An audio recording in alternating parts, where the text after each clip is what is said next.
What's up, everybody, and welcome back into the Play the Fights on College Football show, the Nebraska side of things.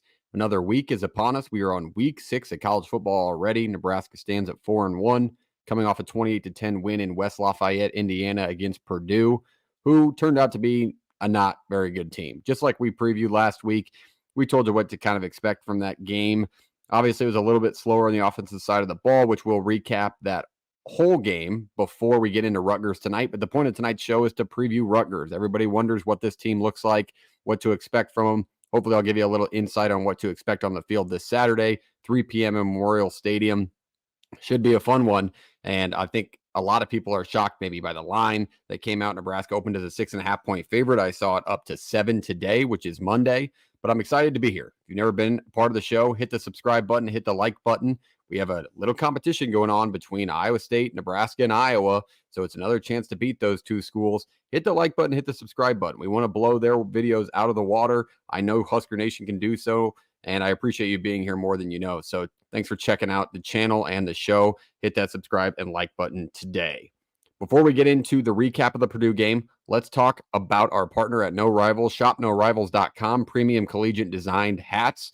They're growing by the day, adding teams. Missouri was just added today. Hopefully, we are headed down the line where Nebraska gets on that list. Obviously, our licensing fee is a little bit more expensive than most schools because of how big the brand is. So check them out today. Pick out a hat because at the end of the video, I'm going to give you a score prediction.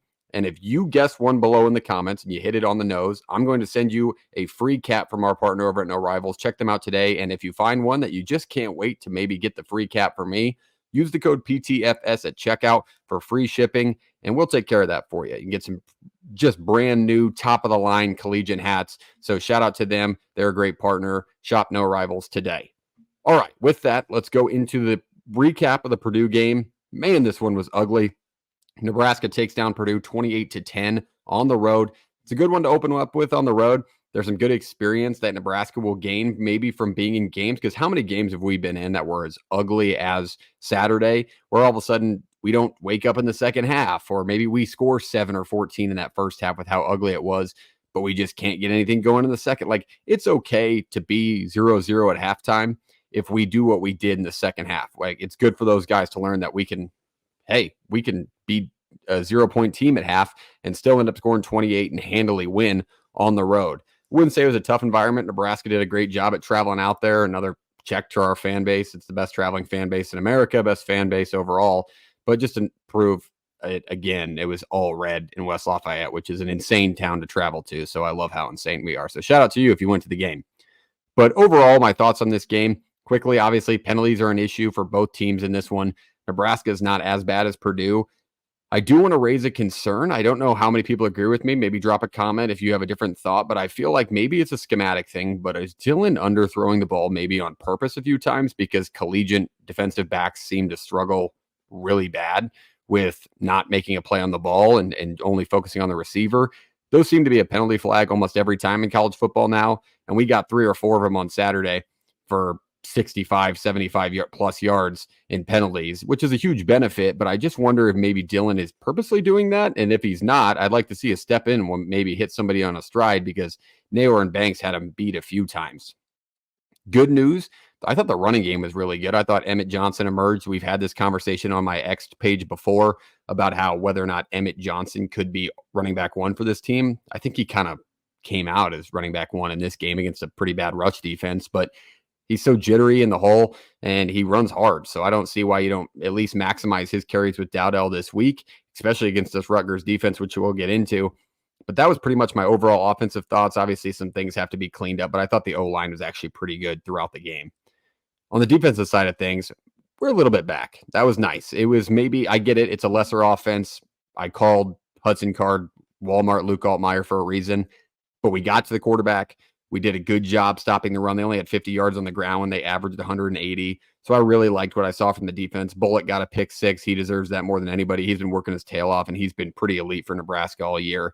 I have a close friend of mine who is very adamant that John Bullock will make an NFL roster next year. Like, he's not going to be a guy that's going to be drafted high, obviously, but just the way he works and goes about his business, he'll make a roster somewhere. So shout out to that friend if you're listening. Who has the most draftability on this Nebraska defense? Drop a comment. Let me know who you think it is, because honestly, if I had to pick one, I'd say it's probably tie, even though he's had his struggles this year, but it's probably still tie up front. Bayer's really good. And then we have a couple players on the back half that will have chances to make a roster here and there. But anyway, that puts the cap on Purdue. We don't want to go too far into it because we want to talk about Rutgers tonight. Rutgers is the main focus, as they are for the entire week. It's obviously a big matchup in Lincoln. Both Nebraska and Rutgers receiving votes. Rutgers not really on the high end of that. Nebraska at 30 votes this week in the AP poll. They did receive votes in the Play the Fight Song poll as well. If you haven't gotten a chance, check out the Play the Fight Song college football show. It covers all of college football, including Nebraska, obviously. But it's a good show. It's for guys who live and breathe the sport, giving you insight on each and every game because we watch each and every game. That's just the kind of sicko that we are. So with that, let's go into Rutgers. What does Rutgers look like as a program? Rutgers is coached by head coach Greg Schiano, who's in his 16th total year at Rutgers. He had a stint there from 2001 through 2011, which obviously he was very good in. And then with that, they tried to reignite the spark, bring him back in 2020. He's obviously still there now. He's a good coach. He really had this program going 2006, 2008 range, and they were in the national spotlight. That was back when they were in the Big East and they were winning conference titles and competing late in the season in good games. 8 bowls in his 16 years. He's won 6 of them. He has 3 9-win seasons under his belt. And he's sort of like a Brett Bielema, where he just kind of knows how to compete in this conference. Maybe doesn't always have a winning team, which isn't really expected at Rutgers. It's a team that has a passionate fan base. I don't know how well they'll travel to Lincoln, Nebraska from Piscataway, New Jersey, but it's an insane thing to think that they won't have anybody in the stands because they're having a good year. They stand at 4-0. Like I told you, they're receiving votes. They opened up the year with a 44-7 win over Howard, not a very good school. 49-17 win over Akron, who's actually not the worst team in the world. They win on the road at Virginia Tech, which is a very tough place to win, as we all know. 26-23. They led that game as much as 23-7. And then Washington last Friday, I'm sure everybody kind of had eyes on it. 21-18. Washington missed a field goal late to tie the game. That was last Friday on Fox Friday College Football. So it's a team that's obviously coming in high, 4-0. They haven't lost yet this year. I don't want to say this is their first true road test because Virginia Tech is a pretty good atmosphere and has some talent on that team, but that's struggling a little bit. Gave Miami a scare last week. But this is going to be a real atmosphere, not Virginia Tech, who's 1-2 or 1-1 at the point where everybody kind of feels checked out because they've already lost a game. But I think Nebraska fans will be ready for this matchup. With that being said, let's talk homecomings. Homecomings, nobody on the roster for Rutgers, shockingly, is from Nebraska. That's a lot of New Jersey, a lot of New York, some Florida sprinkled in there, but nobody is coming home from Nebraska to Memorial Stadium this Saturday. Not the biggest shock in the world, but we always got to include it. My initial looks at this team, 3 things that stand out. 1, they're not flashy. Nobody really expects them to be with the Greg Schiano offense, but they have base protections, a solid, serviceable quarterback, and a physical run game. Secondly, they're physical overall. They like to run through you. They're not going to run around you. And third, they get off to a hot start. They've gotten off to a hot start in majority of their games, including on the road at Vodtech. They want to make big plays early. They will take shots down the field, not as often as you think when it comes to throwing the ball, but they do like to start off games red hot, and then they kind of have cooled off throughout the games in all 4 matchups. With that, let's go into their offense. Let's talk about the Rutgers offense, which isn't jumping off the page by any means necessary. 48th overall yards per game in the country, 21st overall rushing offense, which is by yards per game as well. And then the 86th overall passing offense. Obviously, that tells you a lot. They want to run the football. It's a Greg Schiano squad. I don't think that shocks anybody. But this team can run the football. They have a couple of really good backs and an elite back that we will talk about later.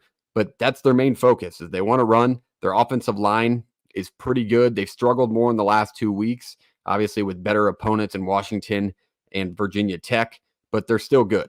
They're still a good base overall. Obviously, that's why they can run the football effectively. They gave up 3 sacks to Virginia Tech and only 1 last week to Washington. I think will be the best defensive front they've seen all year, but there's not many teams out there, especially this early in the season, that I can't say that against. All right, let's take a look at their quarterback. Everybody knows this name, Ethan Kaliakmanis, the Minnesota transfer who's played against Nebraska a few times in his career. Once on the road in Memorial Stadium. We obviously opened up the season with them last year in Minneapolis.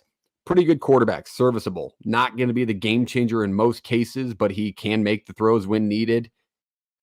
Pretty good season so far, 59 for 96 for 761, 7 touchdowns and an interception. So he's done a really good job, like Luke Altmaier did, in not turning the ball over, really handling his own business and kind of letting the game play out, which is why Rutgers has found themselves in a spot that they are at 4-0. He hasn't thrown more than 25 passes in a game this season. I told you they're a rushing offense.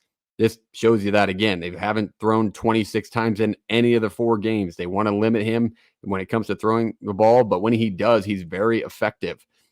They have a high average, which I'll get into when it comes to throwing the ball down the field. Like when they do, it's for big chunk plays. It's not going to be a short 2-yard out or a screen game. They don't get a lot of that going, especially with the quality of their 2 backs that they have. He could run a little bit. He doesn't run a lot, but he's kind of still learning to. He showed it a couple of times last week against Washington, scrambling out. He doesn't really know how to slide because it's not consistent enough, but he will kill you if you give him a ton of time in the pocket when he is throwing the ball. He's got too much college football experience under his belt to where if we give him a ton of time down the middle of the field against a zone, that's where Callie McManus is kind of at his best. So he can throw the ball pretty consistently, and he is good at it. At running back, everybody wants to talk about this group. This is the main focus for Nebraska's defense and in the game, I think, for us to find success. On the left, everybody knows this guy. This is Kyle Monangai. Kyle Monangai, Maxwell, Doak Walker, Big Ten, whatever list you can think of for a good running back, this guy was on the preseason watch list for a reason. He's an absolute stud. He's good running through between the tackles to the outside. Not really a ton of breakaway speed, but he is physical for his size at 5'9", 209, 97 carries this year for 589 and 6 scores. That's a 6.1 average per carry. So he's a quality back, and everybody knows this. You're going to hear this name 1,000 times in other previews, national media. This is an elite Big Ten back here that is the number one responsibility for Nebraska's defense, and I think Tony White's group will be prepared to handle him. On the other side, they have a great 1B option, and that's what I'm going to list him as. He's not their second option. He's a 1B. He's that good. And that's Samuel Brown, the 5th, 6'1", 222. Kind of takes that 1B spot, though. Only 33 carries on the year for 172 and 3 scores.